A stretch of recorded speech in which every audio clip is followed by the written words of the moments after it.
My hot take is we all agree, I think, that most companies are not doing product well. What I'm coming to realize is that founders themselves, while they claim to be the first product manager, they don't necessarily get training as a product manager.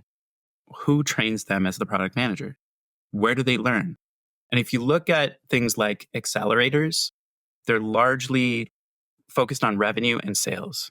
There's not significant amount of programming on product. So that I think that's a significant problem.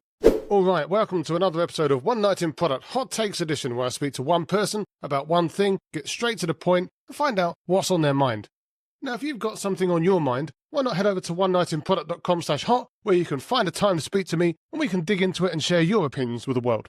In any case, do remember to head over to onenightinproduct.com, where you can find all of my old episodes with thought leaders and practitioners, as well as links to subscribe to the podcast on your favourite podcast app, or to go and check it out on YouTube, where you can dig into my ever-burgeoning list of video interviews.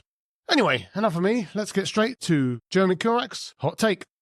All right, so we've got a potted plant, we've got a white background, we've got a person in front of it. Who is this person? What's your name? What do you do? Where do you live? And more importantly, what's your hot take? Sure. Thanks for having me, Jason. So my name is Jeremy Kirouac. I am from Victoria, British Columbia. Really a pan-Canadian, lived all across Canada. I'm currently a fractional head of product. So this is a new kind of role for me, which is also really interesting. I've just been doing it for a few weeks, but really enjoying it so far. And my hot take is basically that we all agree, I think, that most companies are not doing product well. I think that's... Yes, we do. Yeah, awesome. So you have people like Marty Kagan talking about how to transform companies, and I think that's really necessary. The question is why? Why are most companies not doing this well? This is a question that I've been thinking about for quite a while, actually. And what I'm coming to realize is that founders themselves, while they claim to be the first product manager, they have every right to claim that, they don't necessarily get training as a product manager. So the question is, who trains them as the product manager? Where do they learn? The way I think of it is everyone exists in kind of like an information bubble. We have our social media, and there's algorithms that kind of like cater to us and create bubbles. Founders also exist in information bubbles.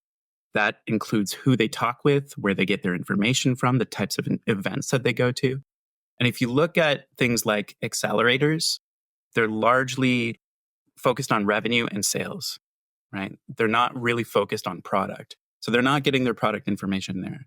If you look at the types of events that they go to, in Canada, there's Collision Conference. That's a really big one. There's Innovate West. If you look at the programs, there's not significant amount of programming on product, on how to understand your customers, on product market fit, on different levels of product market fit, on how to deliver value, on how to monetize.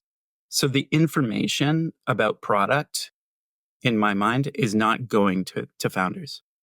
This is actually a problem for us as well, right? People like Marty Kagan, Melissa Perry, Teresa Torres, all of that content, who consumes it? Who is it for? Often it's for product managers, not for founders, right? So that's a problem because we're not communicating. We exist in two different bubbles, right, that are not communicating. And so the culture that founders exist within, while they claim to be the first product manager, and they have every right to do so, they're not being trained as product leaders. So that I think that's a significant problem. But are they actually claiming to be like the first product manager, or do they just not even think about it in those terms? Are they just sitting there saying that we're building a company, we've got an idea, got a vision, some stuff that we want to do. We've spoken to our buddies in the accelerator, like you say, and they've got some ideas as well. We're going to put a dent in the world. We've got all these things to change. Does even the concept of being a product manager come into their head at all, do you think? That's a really great question. In my experience, one of the founders that I was working with, they did get specific advice that they were the first product manager and they needed to wear that hat, which is really interesting. And I have spoken with other product managers where the founder is specifically making that claim. I don't know though. That's a good question. Like whether founders even think of themselves as the first product manager. In certain ways, they do act like it because they're like creating feature factories and they're trying to push things out without validation. Oh, Those no, sort they of definitely are the first product manager. I'm not saying that they're not. I guess it's more like, yeah. does the concept of being a product manager or like being like having a product craft or anything like that, having Yeah. product sense, like how many of them are thinking about it in those terms? And I guess by extension, how important actually is it at that point? How important is it that they have product craft or some sort of Yeah, skills like along when those they're lines? certainly to them, but like also, I guess, on a, yeah, you can sit there and say, okay, on a macro level, when they get to whatever stage of company and they start to scale out, they start to Yeah. get to the point where they can't just be a visionary founder, firing bullets in the air anymore. They've actually got to start putting some operational rigor around stuff. Then you can sit there and say, maybe that's the point where it starts to matter. But I guess the counterpoint to them having product craft at the beginning is, well, they don't really need it because they're just trying to work out what to do and build a business. So maybe the product craft comes later. Like, do you have any kind of sympathy with that? Or do you think that they need to build in good practices up front as a priority? There was a podcast that I was listening to not so long ago with Christian Leotti. I'm not entirely sure. He's with SVPG, and it Mm-hmm. was Lenny. And one of the things that he was saying is that a lot of founders start off with good product management skills. So if we think about the journey of a founder, many founders will begin as basically subject matter experts in an area. They've often worked in a particular industry, maybe for 10, 15 years, and they understand the ins and outs of it. They understand what works and they understand what doesn't work. And they come up with a different workflow or a set of solutions to problems that they personally experience or maybe their friends experience. And so they're immersed in the problem and they're trying to find a solution that works for them, a solution that works for their friend. And so this is really strong product management skills at the beginning. What's interesting So what is that goes wrong? What goes wrong? yeah, that's an interesting part, right? So as they start to go through these accelerators and these sort of things, there's much more emphasis on sales. There's much more emphasis on revenue. There's much more emphasis on growing in that way. And so there's not necessarily, in my mind, like strategic product thinking that's happening at that point. It's more like you're getting requests from different customers. So yes, let's build that. Let's build that. Let's build that. You end up with a Frankenstein monster rather than trying to sit down, understand the personas, those sort of things. So that's one thing that seems to go wrong. I'm actually trying to tease out the stories around how startups start and then the things that happen that make them go wrong. So this is one thing that I've seen is just initially there's good product management. And then as they start to grow, there's just no strategic framework, no understanding around how to actually help this grow in a strategic way, essentially. It's very reactive is ultimately what happens. But some might argue that you have to be reactive at the beginning. Like you don't have infinite money. You've got investors. You've got to kind of almost, certainly in VC world, you've got to go big or go home, right? And you've got to hit your marks. You've either got to hit your revenue goals or you've got to hit your growth goals, like whatever you're prioritizing for. So like 100%.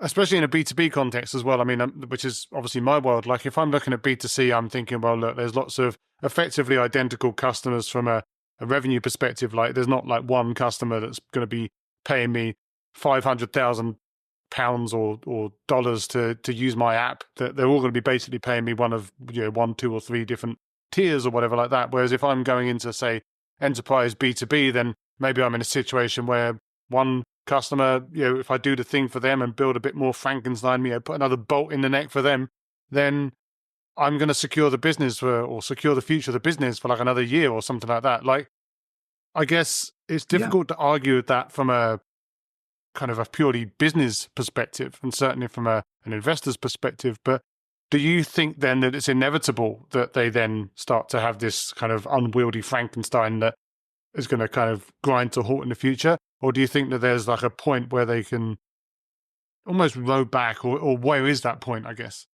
Yeah, that's a great question. I think I I have a lot of sympathy for founders that are trying to figure out what their business is in the early days, right? They're really trying to secure different sources of income, and they're pivoting here and there. And that's a tough thing, because I've been a founder as well, right? I think that the what I believe is that if founders had more product thinking at the beginning, support, they would be able to avoid a lot of problems that they encounter as a result of building these Frankenstein monsters, for example. And what I think is that if there was some sort of like accelerator that helped them to understand product thinking earlier on, right? If our accelerators didn't just emphasize revenue, but understood product thinking, right? Help them to think about, like, when you're building a product, you're not trying to build for everyone, right? Because then you're going to come up with something that's going to satisfy no one, for example, right? Help founders at an early stage with some product thinking, because it's going to help them to avoid a lot of the most common problems. And I think ultimately we need more founders with stronger product thinking if we as product managers want to work in companies where our work is understood, our work is valued, right? Where we're not fighting against like sales led companies all of the time, where we're just brought in to accelerate the developers and whatever requests are coming in from sales or whoever. I think if we want to shift the culture of businesses, starting with founders and helping them with early product thinking as well is going to be good for them, and is going to be good for us. And this is a glaring gap right now in the information environment of founders. There's not enough support for them, essentially, and I don't know why. But yeah. So who fixes that then? Like, what is the solution? You say there's no support, and Yeah. we could all sit there and say, well, hey, the founders, they should just go and read Inspired, or they should go and do Totally. a Maven course on product management or something like that. And I'm sure that some of these people have read some of these books, or at least started them. But like, what is the solution, do you think? Is it literally just an education piece? And in which case, like, these founders almost certainly aren't going to be going to the well of product management on their own. So like, Yeah. how do we persuade, or how might we persuade people, be it founders, to go and find product Yeah. management teaching, or a product management coach, or someone like that, and to get them at the right time, like early on as well? Yeah, absolutely. So it's a great question. So I was talking with the leader of an accelerator based in Alberta just recently, and they were saying, like, we don't have enough product managers to help our companies that are coming through. So they're actually, because I'm a fractional person and I have more time to do podcasts and these sort of things, they're looking at me to help advise their companies, which is quite amazing. I feel very grateful for that opportunity. So, and I'm working with a partner right now and trying to explore this potential opportunity area. We have a gap in the information environment of founders. We know that we can help them, and we believe that we can help product managers as well. What is the way forward? Is it simple guides, articles? Is it workshops? Is it working within these existing accelerators to bring more product thinking? That's one way that we're thinking right now, is like, let's partner with existing accelerators and bring more product thinking to the founders through that venue. Sort of like pop-up shops in retail. Like in Canada, we had like these cell phone companies that existed. I think within Blockbuster, as Blockbuster was going down, there's opportunities for cell phone companies to pop up inside of them. So it's a big question. How do we reach early founders? How do we help them not just focus on sales and revenue, but actually build a product that their customers want and understand things like retention, product market fit? How do we help them monetize all those sorts of things that they need support with? No, absolutely. Well, obviously, also as a fractional person myself, I'm all in favor of going out there and getting more work for fractional people as well. So maybe we can all ride the wave and try and sort some of these people out as we go. Right. Well, that's your hot take, but where can people find you after this, if they either want to work for you as a fractional or just catch up with you in general, maybe have a chat or talk about some of the things that they've heard? Sure. Absolutely. So I have not built a website as of yet, but you can reach me on LinkedIn. So my name is Jeremy Kirouac. And so it's Jeremy, Jeremy. Kerouac is Kirouac. Yeah. And I really, because I'm fractional, I really do enjoy connecting with people. And I have more opportunity to do this. So please do reach out, and I'd love to talk with you. So, yeah. Well, absolutely. Well, I'll make sure to link that into the show notes. And thank you ever so much for your hot take. Thank you, Jason. I really like this. Thanks. Enjoy your show.